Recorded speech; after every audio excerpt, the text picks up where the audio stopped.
Welcome back to the Paulo Media Team's podcast.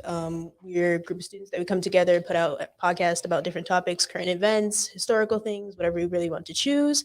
Today, we're going to be doing kind of like a little mini interview with Gil, the executive director of the school, and kind of changing shifts into also like mass shootings and all the school shootings that have been happening, stuff like that. I myself am Brianna. I'm joined with Elizabeth across from me, and obviously Gil, special guest, and we'll be having some students joining us later as well. And then we shift into where's the disclaimer go? I mean, not Gil, Daryl. Oh God. Okay, and a little disclaimer: the views, thoughts, and opinions expressed during this podcast belong solely to the student participants and not necessarily to the staff, administration, and student population at the Paulo Freire Social Justice Charter School. So, would you like to introduce yourself a little bit, Gil? Sure. My name is Gil Traverso. I'm the executive director of Paulo Freire, a wonderful school, a social justice school, a much needed school within the Holyoke, Chicopee, and Springfield community. We have a dynamic group of students that are really proactive in social justice, and we've put together a nice format for them to exercise their skill sets in a constructive way to help bring change. And we've just been joined by Alex. Hi. So we're gonna start off with kind of interviewing Gil a little bit, and then shifting gear into like the mass shootings and school shootings. Got you. So I guess one of the first questions I had is, as like the executive director of the school and being in charge of the entire building and all the students here, how like do you feel knowing about all the school shootings that have been recently happening? So if you notice how different the school is in terms of safety across the board, we have safety measures that I've put into place 2 years ago, even before you guys came on board when you were doing your work remotely. So it's certainly not something that I take lightly. After the most recent shooting, we did have a meeting with the staff, and I feel that everyone has to be on deck and on board and vigilant to make sure that we all serve as cameras and lookouts for protecting each other in the case of an assailant. But we do take this seriously. That's why we have 2 security guards. That's why we keep the doors locked. That's why we have specific entrances and exits for students. That's why we added additional cameras. We added, I think, an additional 15 cameras to the building on the outside and on the inside total, just to make sure that it was a safer place that we could monitor. So how do you guys feel about all these? Like the shootings in general? Students in general, or we can focus more specifically on school shootings for the moment? Yeah. All right. So, I mean, this school had its own incident as well. My freshman year, we did have an incident where one of our neighbors did make a statement, something like that, and it was a serious, like, not even a drill. And like that was definitely interesting. And I'm not gonna lie, that year, when that happened, I did kind of feel danger in my life because we had a sub in our class, and we couldn't lock the door. Like the door didn't lock, and I think it's just one door.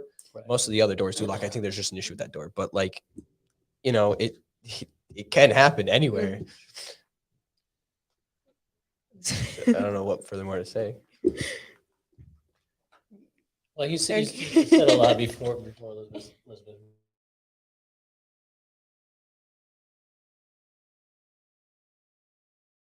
Now in our country, mass shootings seems to be happening weekly. Mm-hmm. So people think it's going to happen somewhere else, but not to us. And that is where we have to make sure that we address things differently and take extra safety precautions and be extra vigilant. And just like you said, it didn't feel safe for you when a neighbor made those threats. And so because of that, I always try to err on the side of caution as a leader, right? The Buffalo situation hit home. I have a home up near there, about 1.5 miles, 2 miles from that Tops. I've been to probably every Tops in that area with my mother-in-law, who's African-American, and my wife. So these things are things that we can't take lightly.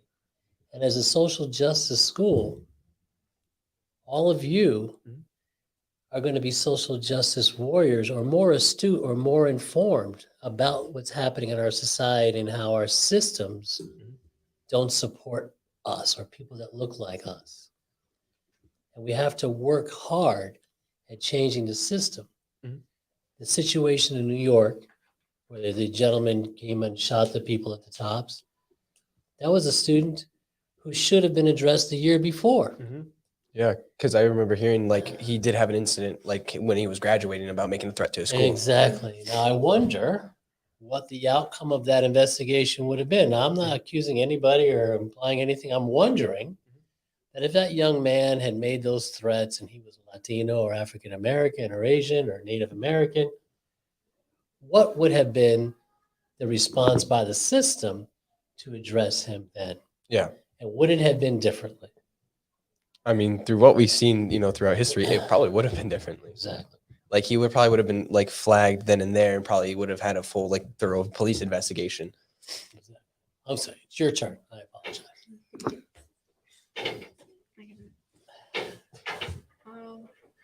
I can talk about one of my experiences with school shooting. Yeah. Well, it happened in elementary school and middle school. It hasn't happened during high school, I don't believe.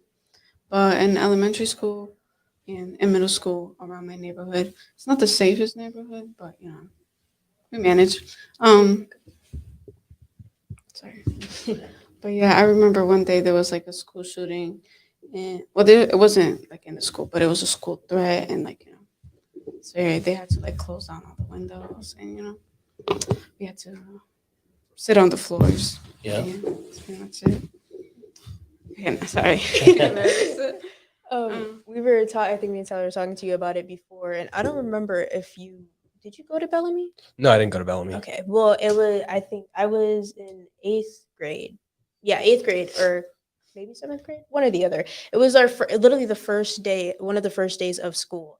And we're all like sitting there, we were in like the last period, all ready to get dismissed. And then like they tell us that like we're like going into a shelter in place. And we're like, okay, like that's kind of weird. And like, so we were just sitting there and like time and time is going by. Mind you, it was like the end of the day, we're all ready to leave. And we're like, what the heck is going on? And we found out that at Chicopee Comp there had been some guy like walking around like around the building and stuff and like trying to get into the school, this and that. So that Chicopee Comp was on lockdown. And seeing as how close we were to Chicopee Comp at the time, like they put us into a shelter in place too, and they wouldn't let us leave. And we were there for like an extra like hour and a half past like the time school had ended. And even then at the time I had like older friends, and like my brother had gone to Chicopee Comp at the time.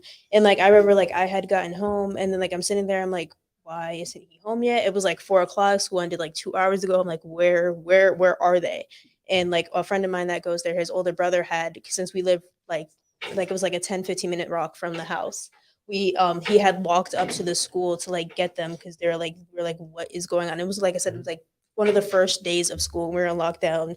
They were in lockdown for like 2 extra hours towards the end of the day. We were in lockdown for like an hour and a half. And even though it wasn't like directly towards like our school that like was like in the threat or everything, like we were still like, what is happening?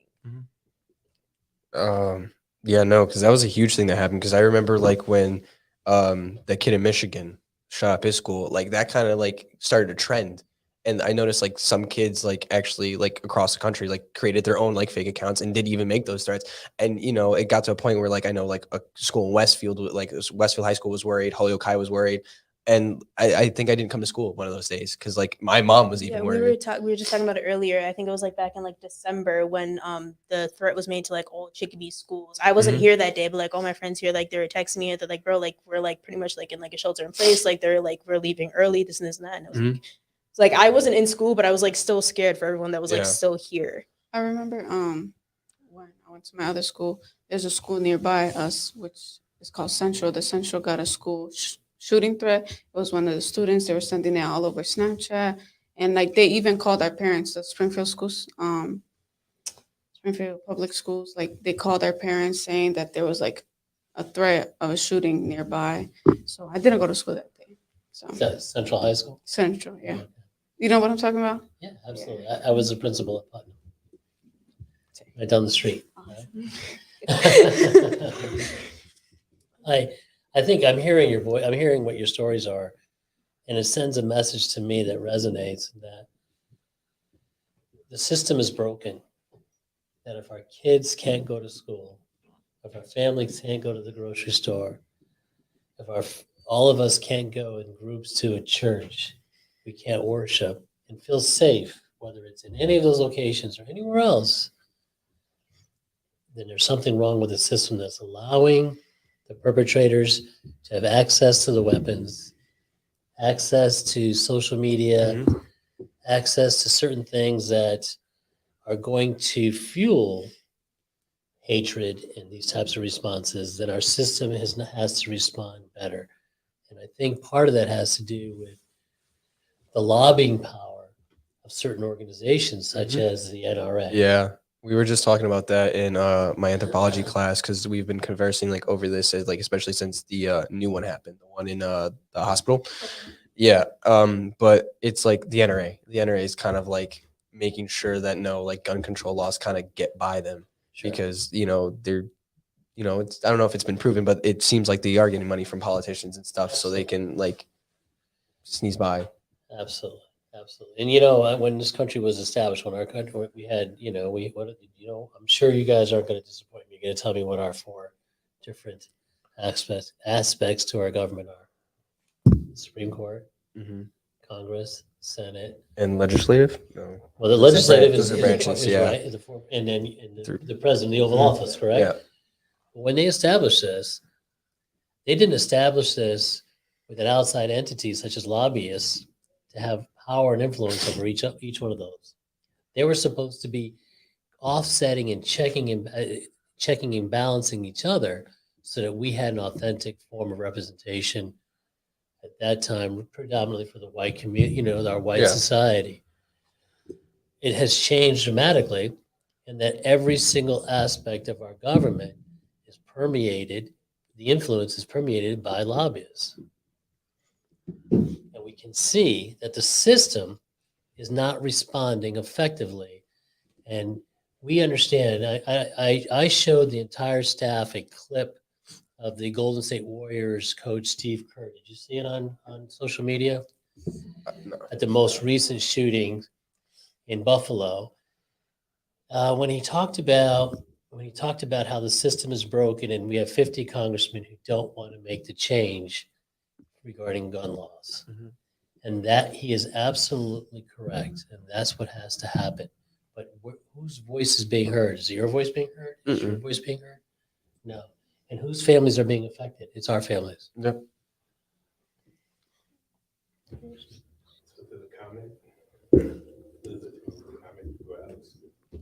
All right. Tiffany said, while the gun lobby is a huge issue, our politicians are also personally and financially invested in guns. They financially benefit from the incredible loose gun laws as well. It's for sure a conflict of interest. Actually, you know what? Tiffany is right. Like, because they do make money off those gun sales. So if they can widen the market to who can get them, the more money they get. Absolutely. That's what I didn't even think about it from that perspective. Like, they're practically filling their wallets and practically shrugging off these incidents that happen because it's greed. That's what it falls down to.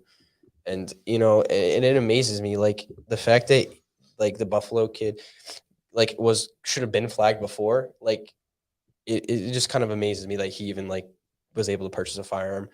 I was saying earlier to like a couple people, and I was like, at this point in America and the United States, it's like anyone can get a gun, and it's ridiculous. Yeah. I've even like thought up solutions because it's greater than just getting rid of the guns. It's the legislation that's involved. It's the background checking, and like I think that there's many solutions to this that will be the greater solution, not just one solution. So that's why we feel that it's so important for our students to be here part of the social justice school, that you leave here, you not only understand how the system has its inequities, but you learn how to communicate effectively and navigate through all those inequities to bring change, right? So not only will you have to navigate and understand, you're going to have to articulate in a way that people are going to listen to.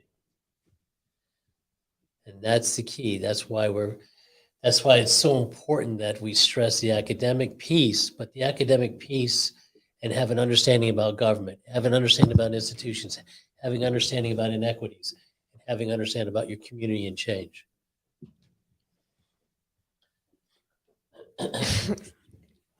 I was gonna go on. I was gonna go on what he was saying. Like, you can't just say get rid of guns, because there's guns that are made illegally. There's guns that some people use to protect themselves. It's just something you can't just say we can't get rid of. You know what I'm saying? Yeah. Now, like restricting like who, like I even thought about it. Like it's kind of amazes me that the United States government can spend millions, maybe even billions of dollars of identifying every single Afghani in Afghanistan, right? By a simple program software and just putting a camera to their face, but they can't even do like just not having numbers down for a firearm that somebody purchased. Like it just amazes me. Like instead of spending that $800 billion on the military defense budget, like I don't agree with like wiping it all, but like enough to maintain, but using that rest to like apply it to itself to better itself. Like that's what I don't understand. The US kind of like shooting itself in the knee. Both of them actually, not even. It likes crippling itself. And that's what I don't understand. Like as a country, I thought united we stand. And as a country right now, I don't feel like as if we are united. Because like this is like causing a huge tear amongst people. Well, that has happened in the election of 2016, right? Yeah. We saw that it was okay to hate and publicly address people from a hateful perspective. And since then, it has grown, right? And it continues to grow and ferment. And that is actually the beginning signs of the destruction of ourselves if we can't right the ship right now. Yeah. I said ship.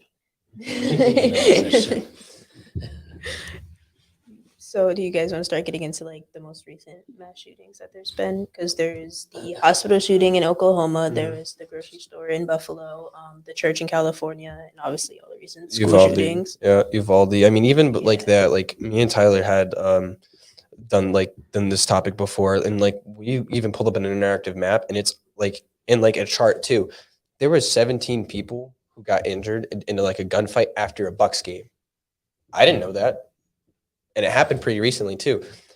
And it's crazy the amount of like gun violence that does happen, because it is numerous. Like it's a lot more than what we see. And like now that I kind of realize that, because I thought like it's like it occasionally happens. Like I thought it happened in little numbers, but not the numbers that like it I've seen. Like it's atrocious. How many numbers of mass shootings have there been this year? Just this year? okay. I think it's like 233. That's what you said, right? Yeah, well, according to the article that I was reading from the CNN website, it said 233. Just this year. And that's amazing. It's 1,300, over 1,300 people have been shot. Mm-hmm. So not only do we have to look at the way the system allows this to happen, we also have to look at what the system does and how it responds to the victims, if it responds in an equitable manner towards the perpetrators. And I don't know if that's happening yet. Yeah, no, me neither. So there's inequities, not only in terms of voice, in terms of who's being heard and who has the power, right? The lobbyists, right? And now that we have to look at the inequities in terms of the perpetrators, and based on perpetrators and firearms, are the response towards those individuals the same, depending on social or racial or ethnic groups? Yeah, no, I don't think it is the same. Like, because like the guy in Buffalo was able to surrender. He came out alive. Unless he surrendered. But in the one in Uvalde, the Uvalde like guy, he like one, they took a lot longer to get in there. Like parents were getting in there before cops were, and on top of that, like he died in the shootout. And I don't know, I forgot. I think it was actually in Tiffany's class. We were watching the video, we were talking about it. The man that shot up the church in California, he was like, he was like on the run for 16 hours. It took them 16 hours to find them. And then they went in like to Burger King with him and got him food because he told them that they were hungry, as if he didn't just murder a bunch of people and was running from them for hours. And then on top of that, like the New York one too, the subway one, like that one, like he got away for a little bit before he got caught. Or even just, I think it was the Buffalo shooting. In like the video, you see him like going in and like he's starting to like kill people, and then like he went up to, I think it was, I don't remember if it was a man or a woman, but he went up to a a white person and like shot them or like nearly shot them and then sat there and like apologized. No, he pointed his rifle at them and then realized that they were white and then was like, "Oh, sorry," and then Yeah. continued. So what does this tell us? As I'm Yeah. hearing your voices and I'm hearing you talk about your concerns and the inequities and how you're breaking this down, what do you think as young adults heading out into our society? What do you think you can do to help bring change? I would honestly push for a greater understanding of firearms because like we've seen in other countries like Norway, Sweden, Finland, Switzerland, people have weapons, but they understand them and they know what they're used for. They know like, they've been in families like it's kind of like a heirloom. And like they don't have mass shootings, they don't or like gun violence like that. Like like they're so trusted, like the citizens are so trusted with their firearms that there are even events where you can have your rifle and drink alcohol and it's perfectly fine, like there's no issue, like and like that's why I feel like a greater understanding would also help. It wouldn't solve the issue because the issue is still people hate and you can't really fix hate sometimes.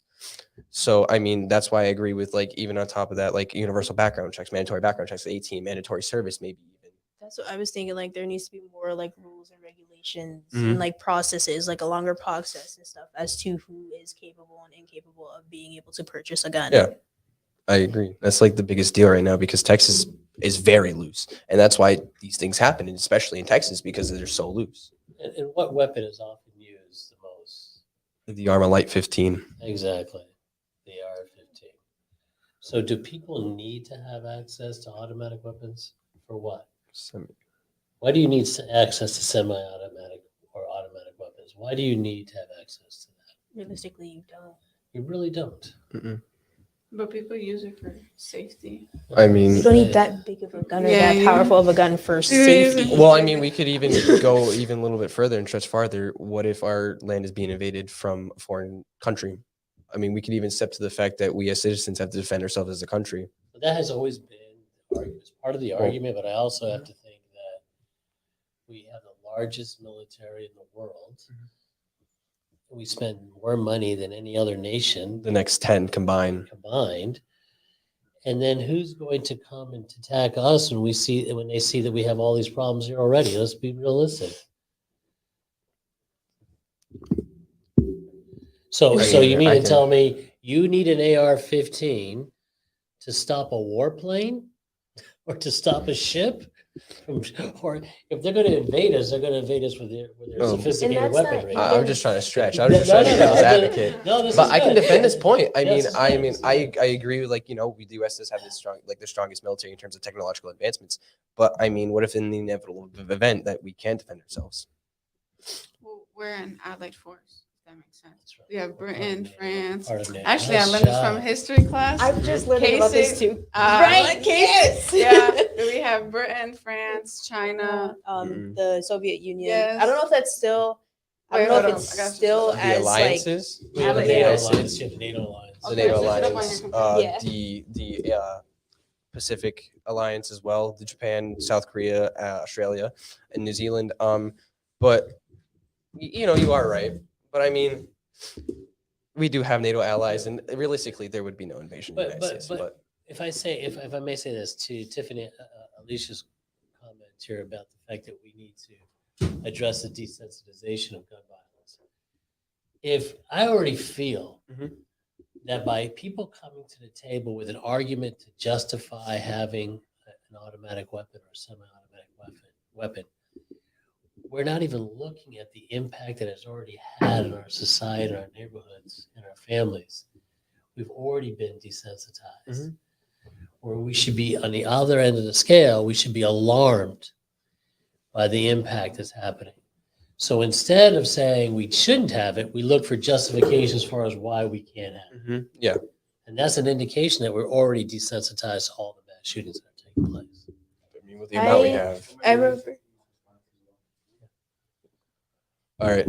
We need to adjust our relationship with guns and address our desensitization to violence to the government level. No more sending thoughts and prayers, but actually strategically plan to solve this issue. Alex, you are so right about following the money. We consistently invest in war, military, etc. but claim we do not have funds to address social justice and preventative, that's what I thought, work. We have to hold our leadership accountable and demand that they lead in the best interests of our communities across. And that was by Tiffany. But yeah, I do agree. Like, follow the money, because when you follow the money, you see where it goes, and that gives you like your answer as to like, the NRA definitely being a lobbyist, definitely supplying politicians with money. Technically, that's bribery. That's illegal, highly illegal. So Not if you're a lobbyist. Well, so let's take a look about the inequities here. So you're a lobbyist and you can invest millions and millions of dollars into making sure that certain laws are not put in place that actually negatively impact all of us. Mhm. But a person goes into the grocery store and steals a candy bar and they're arrested, put in jail. Is there an inequity there? Greatly. Like, how can a company like kind of like practically kill its own customer? That's kind of what it's doing. It's allowing the killing of its own customer. And I like, the NRA is kind of like at the head of this. It is the head of the Hydra. If we can kind of, stop the NRA, it'll eventually, like, gun violence and gun control would definitely start being more applicable, because there's no more money flowing in and out. I think the NRA. Listen, I'll be straight up with you in terms of that. I agree with you, Alex. I do think the NRA is a problem. That's why I brought it up earlier. But what I do think is a problem is the mindset of the individuals who are the politicians. That, whether it's the NRA or another lobbyist group, that actually it's the individuals who are allowing their negative impact to actually have a foothold in our policy making. That is the problem. So I do believe that part of the problem is the policymakers, because we're going to have people with ulterior motives and lobbyists with ulterior motives. Always, that won't go away. Mhm. But it's the people who are listening to them that we have to look at. And so, unfortunately, we do see that a lot of that is drawn along racial lines, right? Yeah. In the history of our country. Right? The history of our country, and we have the privileged and the not privileged. What I was going to say earlier was that just a couple of days ago, we had been kind of having a similar conversation in one of my classes, and a classmate of mine, I'm not sure exactly how accurate this is, but he had said something about, I believe it was like a governor in Texas had said, like, had blamed like mass shootings and like the shootings that happened in Texas on like video games and like rap music videos. I wouldn't be surprised if And- Ted Cruz said that. And like I was, and like, okay, personally in my head, how I think of it, I was like, realistically, we wouldn't have these like graphic and like violent video games if it wasn't reality. Like I get all these ideas of how to like generate all these violent guns and video games and stuff like that because of all the stuff that is happening in the real world, that has happened in the past, that is still happening in the present, could still be happening in the future. Yeah. I actually, I know. I actually read an article about this, like, I think in middle school. It was actually about like if video games have to do anything about shootings or anything.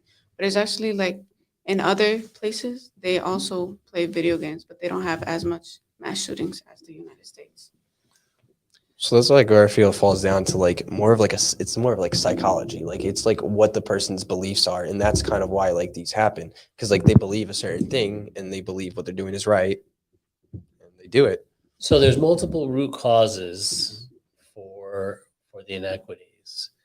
But we have to look at the impact, and how do if we have a government that's for the people, we have to make sure that that government is working in a way that's addressing the needs of all the people, not certain groups. And so in this case, and when we talk about gun laws and access to semi-automatic weapons, I think it's really clear that the system is not built to hear the voices or to represent the needs of all of our people. How do you respond to that? I feel like now we're at a point. You're going to say No, something. you I go don't ahead, want to you go interrupt ahead. you because we did You're have good. this. You're All right. good. So I was going to say that, like, we're at a point in our country where like people educate themselves. And like, I feel there is no need for an electoral college or a secondary kind of party where they decide, because we're at a point as like human beings where we self learn ourselves, we self teach ourselves, because we have the greatest resource known to man, the internet. And now with the access to internet, people are like learning more and more in terms of like politically or scientifically. Like people teach themselves greater skills through the internet. And like that's why I feel like since we have this giant source of information, and now that like learning is more, available comparatively to like 1776, there shouldn't be no need for electoral college, because now you are a country full of educated adults. Why can't we act like it? That's a good point. You were going to say something. I wasn't. I like gasped and then he started talking. I didn't cut you off, did I? No. Oh, yeah. If I do cut you off, just tell me shut up. I don't really know what to. I am aware, so we can. Difference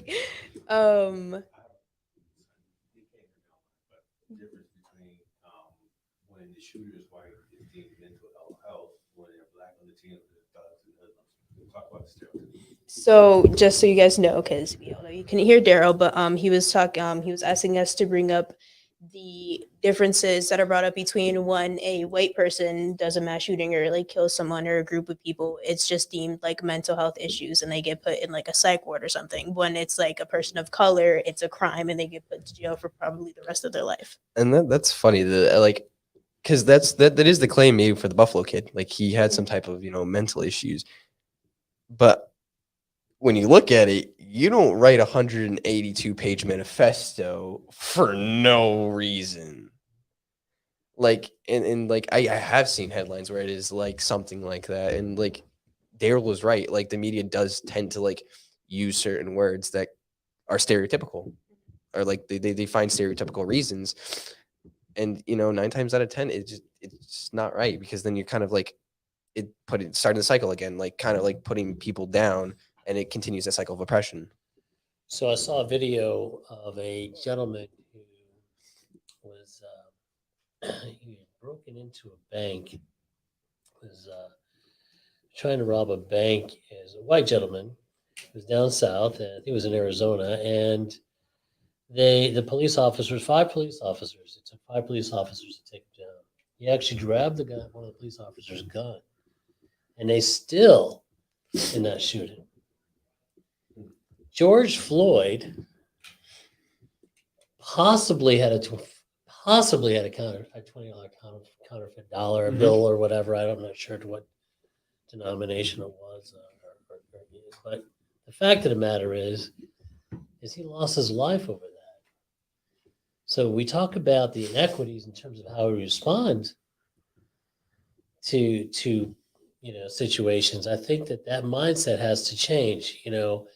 And so we see, as I see people driving down the highway with this American flag on the back of their car with that blue line through the middle of it. Now, that's saying that it's okay for the police to be acting the way they're acting, instead of saying, wait a minute, times have changed, our country's changed, our population has changed. And, we're more informed now, to your point. Yep. So why is it that the manner in which we police our communities, why doesn't that change? I think it's because people don't want it to change. Some people don't want it to change. They kind of want to keep a cycle of oppression going so they can stay in power. Same thing with the automatic weapons in the NRA and Congress, correct? Mm-hmm. These are forms of oppression. You're absolutely right. I was about to ask if we can pull up that last comment. There's been a couple comments. The last one, the one from the second to last, as students attending, was that one. So Sinclair asked, as students attending a social justice school, do you have fears around going to school each morning? Personally, at Paulo, I don't, because as Gil said, we do have 2 security guards, and on top of that, they do, like, I've seen them do rounds and making sure the doors are locked. Like I saw George come to the front door, make sure they're locked. So personally, I don't feel like a stranger would get into the building. Plus, we do only have 1 point of access, we do have multiple exits, but there's 1 point of access. Like as a student at Paulo, I get dropped off in the front by my bus, I walk around the building, and I come through the back, and like all the students have to do that. Like you can't be let into the front or any side door. Like, and there are cameras everywhere. Like I pay attention, and I'm kind of quirky like that. But I've seen them, and like there's honestly, in my opinion, no way anybody could or like leave the building because like you would be seen on camera. And plus like the staff here, like especially admin, do tend to have that screen open, like a camera screen open. Cause I've like walked past Carla's and I've seen hers. I've seen, I know Desmond has his 2, 3 Mark and monitors, George, George and Mark Mark. too. And I mean, I wouldn't doubt you guys have access to them in the office. Absolutely. So we have like a number of people on cameras, like even in the, there's a closet back there where there's filled with screens. And I think that's for the civic leadership room, but they still even have access. Yeah, I'd have to say no. Like, I'm not scared to come to school or anything. Like, pretty much for the same points that you do too. And even aside from like the number of security guards and cameras we have in the building, we also we've talked about it many times before. The community that's within the school is very like secure and like comforting, and like everyone's comfortable with each other. Like, I think we've talked, like, I think me and Tyler, like other kids have mentioned it too, like we can walk around with like people that we don't even know, staff or students, are like, oh, like, hey, how are you doing? And it's like, I know you.